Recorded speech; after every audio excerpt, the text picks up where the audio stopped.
This is gonna be the best thing you've ever done looks-wise in your Chevelle. Wow, it's so cool looking. So what you get from us is you get a brand new console cover. This is for the automatic transmission.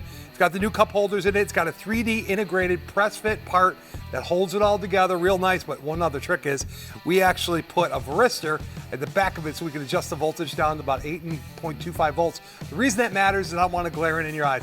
Let's take a good look at how you put it in. It's really fast and simple. Okay guys, let me walk you through the install. It's actually pretty straightforward.